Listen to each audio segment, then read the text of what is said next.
with the song. I have arrived. I have arrived.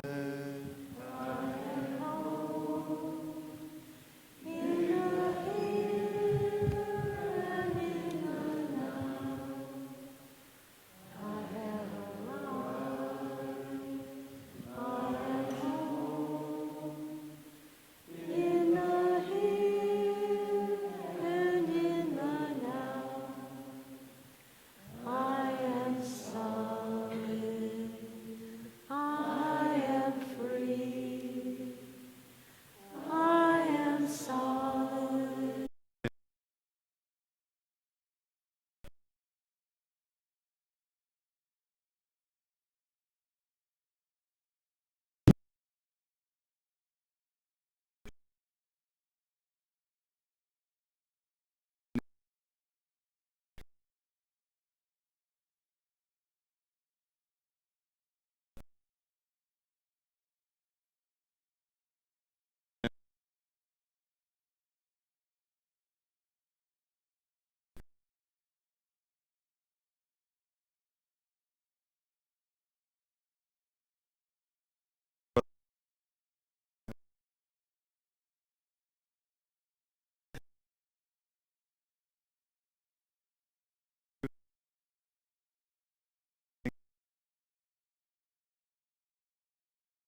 question.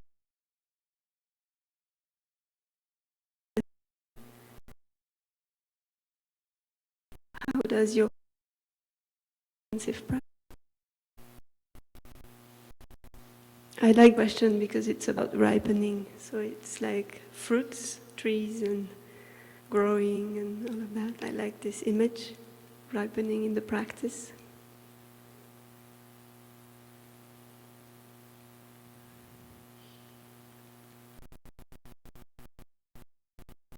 I remember our teacher, Thai, saying that what is wonderful with the practice of mindfulness is that we can eat the fruits of the practice right away.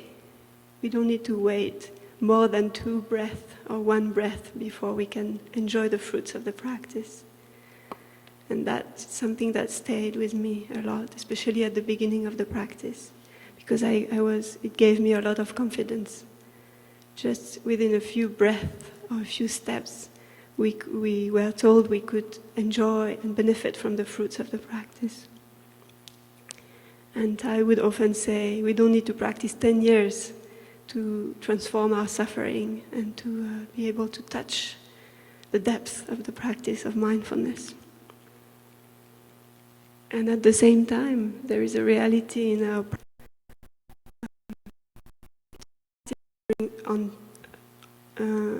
on the length of time, years after years, month after month, there is a reality of transformation also at the same time. So there, for me, I see the 2 aspects.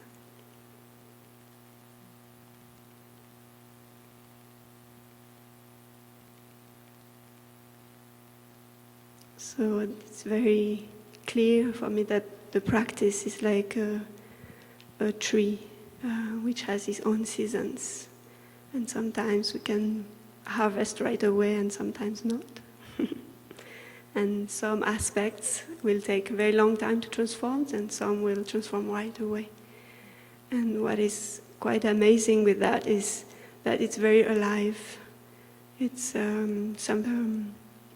we can touch in the present moment. It's very alive. I remember after my first winter retreat as a lay friend in New Hamlet, Plum Village, I would say to my friends, "Oh, wow, this was really like a cocotte minute." Cocotte minute is a pressure cooker. Because being during 3 months in a small hamlet with many sisters and many friends, it was my first experience of being in such a pressure cooker. Very intense conditions to practice, very intense. And after this first winter retreat, it was very clear that my practice had ripened a lot because of being in such conditions of, it's not exact terms of tension, but pressure in terms of conditions. Practice every day, sitting, walking, eating in silence, facing the other friends in the Sangha, in the room, in the bathroom, like really meeting each other and facing each other as a mirror. And the Sangha is like a mirror, so facing each other and not being able to escape. Not being able to say, no, not now. This is a very intensive practice in the Sangha, when we live in the Sangha. And the monastic Sangha is a very good place for that, if you want to try. Because there is no escape. We are living in a room, in a very small room with some sisters. We are living in a dining hall with other sisters. We are living in a hamlet. So for me, I would answer this question by saying that in the monastic life, at least, it's always, we are always in conditions, in good condition to practice. Intensively, yes.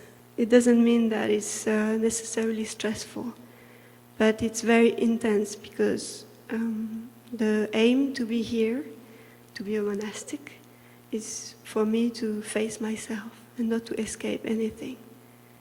So it's intense in that way. And there is no necessity to be in a special winter retreat or summer retreat. It really depends on my mind and each other's mind.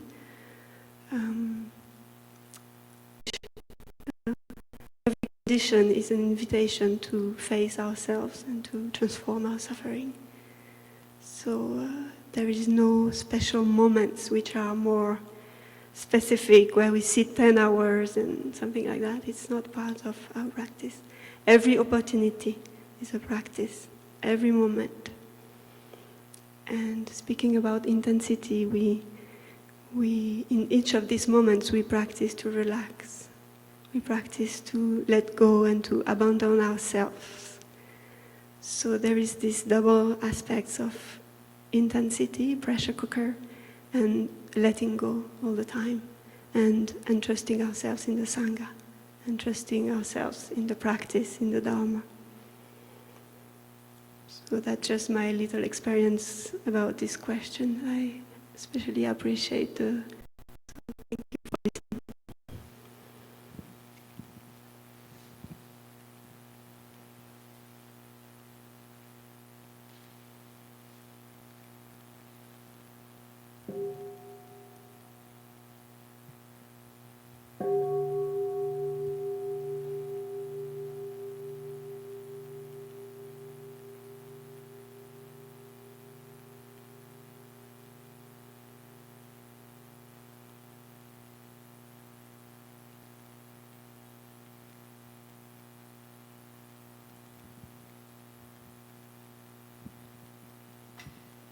Dear Thai, dear community, I would like to share question number 3, home visit.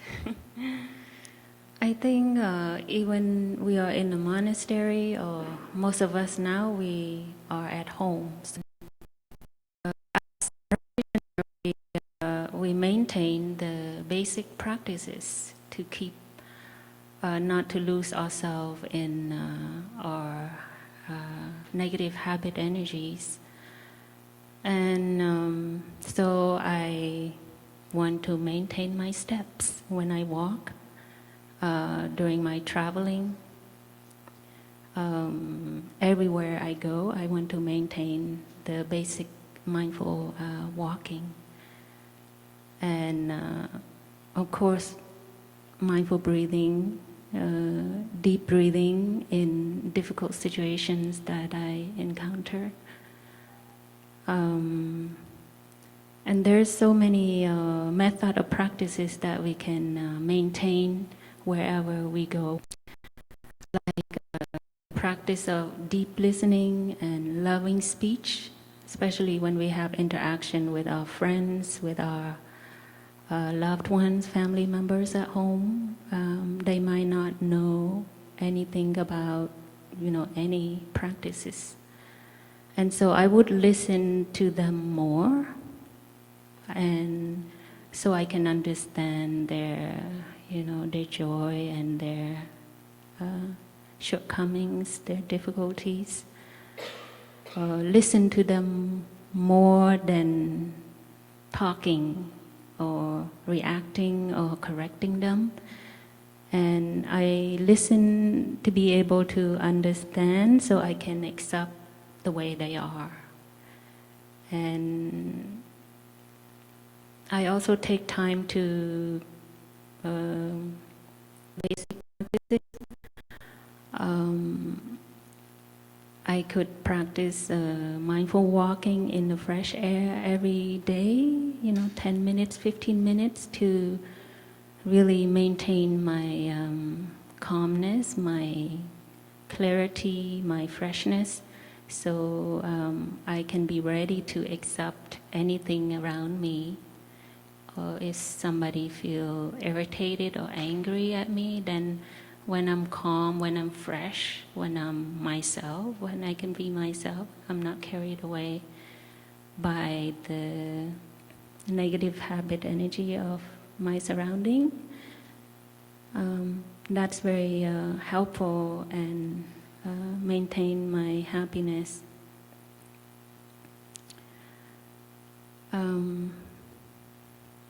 Yes, loving speech. I have interaction with my family members or my friends. They might not know what is a loving speech. You know, they might have ordinary speech. It's out of their old habit energies. And they might not feel comfortable when we have loving speech, but at least that's who we are. We are practitioners, so we like to speak in a way that we doesn't make the other person feel unhappy or hurt or irritated. And so skillful speech also very helpful. When my speech is not skillful, I could touch, because each one of us, we have a block of pain and suffering. And so when we have unskillful speech with someone, we are touching their button, and they can become very angry very easily, irritated very easily. And then when that happens, I know that I should be silent and maintain my loving kindness practice for myself, and to look deeply the suffering of that person, so I can not to hold on anything. I just notice, oh, my brother, he get angry very easily. There's a big block of internal, unfortunately, he doesn't know how to heal and to transform. And so I accept him and try to be more careful not to touch any more button to make that person suffer more.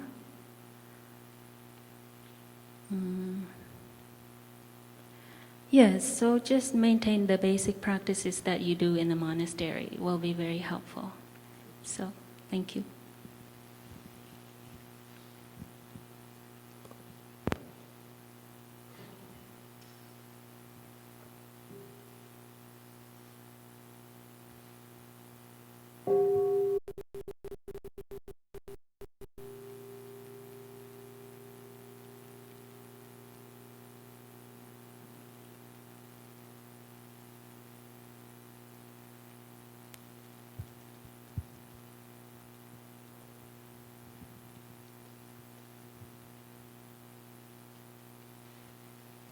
So how can I help my teenage daughter to practice?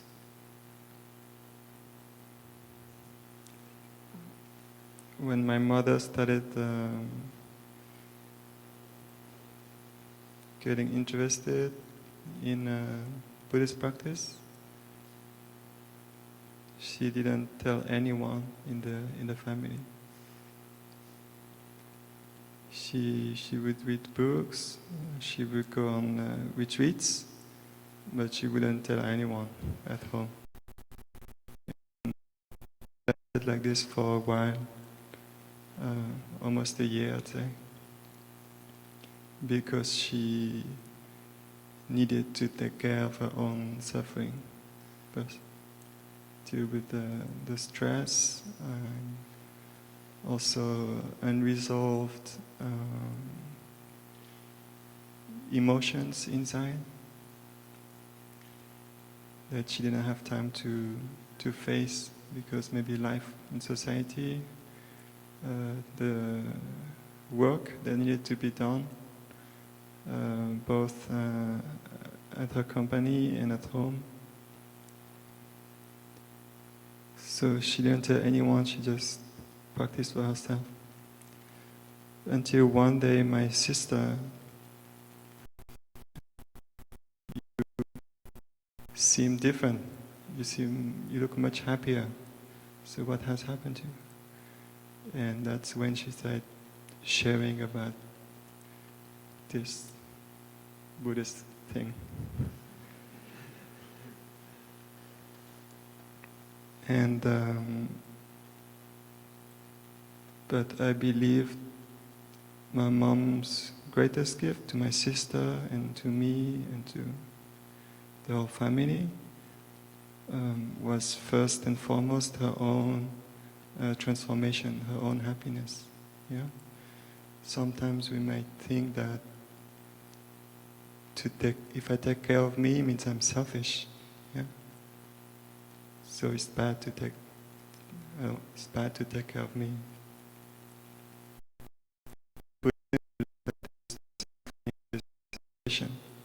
So it's okay to be selfish because there's no self. When I take care of me, I take care of others. Yeah. And I saw this in my mom. She just take care of her. She learned to embrace her feelings. She learned how to relax her body, to make more time, more space in her life. And naturally, from that place of personal transformation, she was a bit nicer. She had more space in her heart for us, to accept us, to listen to us, take care of us. At the times where she get angry or upset, then maybe a few times where she could, stop on time. And that's, I think, the greatest gift and the first gift. I remember, the other day I was doing walking meditation, and I passed by elder sister. And just walking by, I felt a lot of healing energy and peaceful energy. And silently, I thanked the sister. I said, in my mind, because I feel nourished by this energy. So I said, thank you. All these years, you've been taking good care of you, and this is a gift for me and for everyone.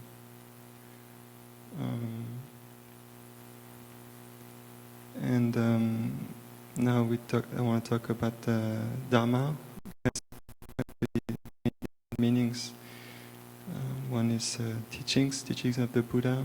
The other one is practice of those teachings.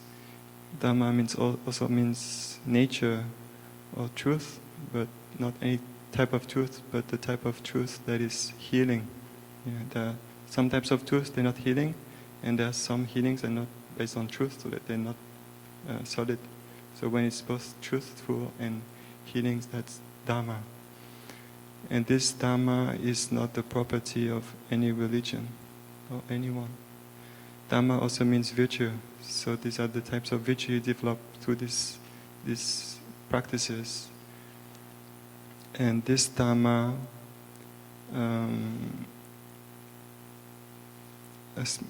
we can see it in two aspects. One is the Dhamma, the Dhamma with words, and the second is the living Dhamma, through our actions, through our way of living. And the spoken Dhamma doesn't have much value except for us to be able to touch this living Dhamma, because that's only the living Dhamma that can help us feel better and that can benefit others. Yeah. So to share the Dhamma, especially for when we just start, because we get excited, because sometimes you can get excited, we want to talk to everybody, but we're not rooted in our own practice yet. So let us keep in mind that the kind of Dhamma we want to share is the living Dhamma. So when you're kind with your daughter, sometimes you ask, how are you? And you can feel that if you want to share her difficulties, what's going on for her. And only later on, slowly, you can share about what you're doing, especially if she asks but we don't want to force anything onto anyone. And Dharma is not only found in Buddhist communities. Sometimes Christians or atheists, they practice Dharma better than some Buddhists. Yeah, because they cultivate those virtues and they have this happiness and they have the ability to share the happiness, they have the ability to help others heal. That's Dharma. So the Buddha didn't really teach Buddhism, he just taught Dharma, and he stated clearly that it's not anyone's property. So I think it's also open mind like this, so they don't feel like they don't feel like you want to get them into your cult, you know. Thank you. So, one last question.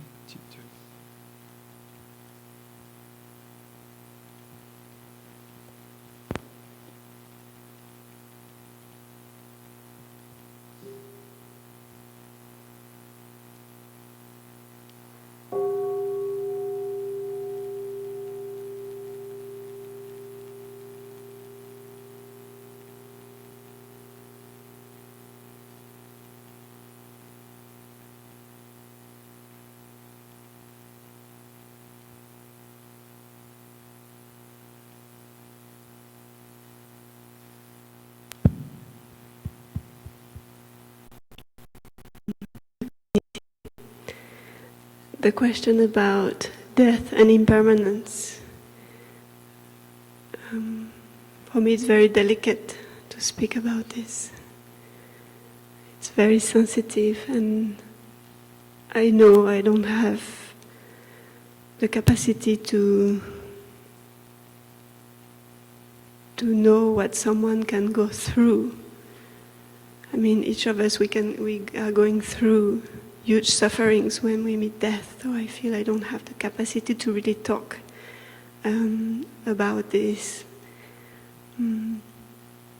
I know the sister on my left, she is a sister who is looking very deeply into these questions, and I would like to give her a chance to share about her insights.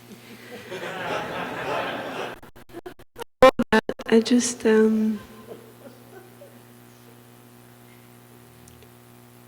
want to share very briefly that in my daily practice, a way to apply impermanence in my daily life is to never forget that maybe tomorrow I will not see my beloved ones. And it's a way for me to open up communication. It's some kind of energy that is pushing not to keep any relationships blocked or anything left out. It's like cleaning up my table before going to sleep. To really, really pay attention to the preciousness of my beloved ones. And actually practicing that is really inviting to write love letters or say I love you to someone. It's something for me quite hard to do. But when I remember that maybe tomorrow it will be too late, it's actually activating a very strong energy. And it works. It works in communication, especially in conflicts. If I'm in conflict with someone I love very much, not to leave it, not to let it like that, to take care, to care. Just before I arrived in Blue Cliff about 6 months ago, I had a home visit, and I knew I would be in America for a while, and it was very clear for me that I wanted to take care of all the moments I would spend with each members of my family and my friends, and to be very present, to be really there, because who knows. And to spend time with my elder brother came, and actually I didn't really want, part of me didn't want to see him because he was suffering. And another part, the part of the practice, the part of the practitioner, said, yeah, it's so precious, it's so beautiful. And we had a wonderful sharing. I was able to listen to him. And he passed away 3 days later. So, and I was really, really full of love. I mean, I had no regrets. that was really amazing. I could see his suffering, his depth, the depth of all the suffering, because we had an exchange which was very beautiful and deep. But there was no sense of regrets, and I was so grateful for the Dharma. Really, like, it was really concrete, so I just want to mention that before I pass the microphone to my sister. So, it's but more than that. Thanks to the awareness, it's about acting, taking action. Yeah, thank you.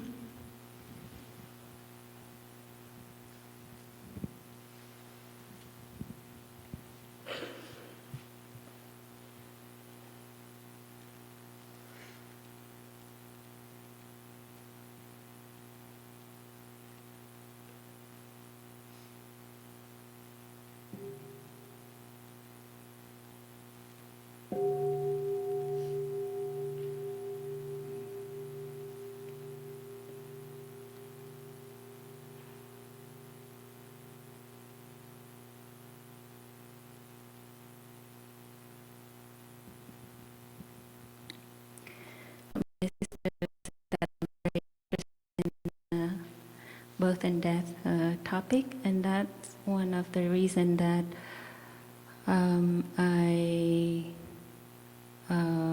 become a nun, so I can have more time to study and practice with our master, because I think it's a good investment time to look deeply into this topic. I know that the Buddha, he left all his comforts, his palace, his wife, his child, because he was very deeply interested in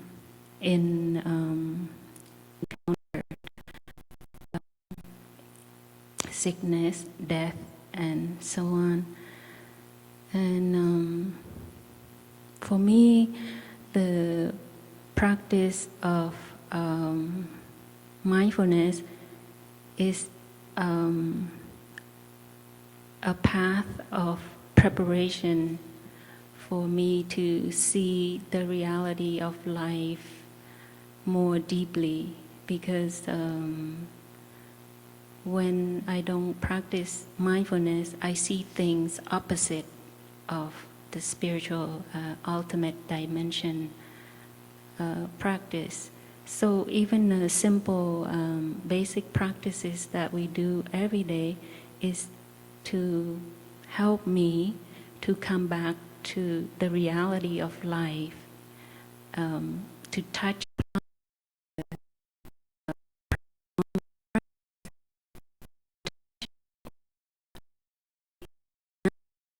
and touch when coming back to body, and to in touch with my breathing, and to touch life, that I'm really alive in the here and now, and to acknowledge the presence, my whole presence, that I'm alive. And so the energy, cultivating the energy of mindfulness helps the inner being of life. And the more the energy of mindfulness and concentration that as practitioners cultivating every day, the more stronger of that energy that we can live, the more we can see the wisdom and the insight, and more in touch with the reality of life, and to have that insight and understanding. The more understanding and insight that I have, then the more I can accept life as it is. It is a very deep teaching of the Buddha and from our teacher about birth and death, and our teacher wrote, I think is no fear, no death, no fear. Yeah, and contemplate on the study of that book and apply the daily practices, so we can be more prepared when someday, because I see that death could happen at any time, and the only real life is right here. So the practice mindfulness helped me to live life in here and now. So I would recommend that to invest more time to practice with our teacher teachings. There are sutras also in our teacher book that you can learn and practice. Yeah, I like to end here. Thank you.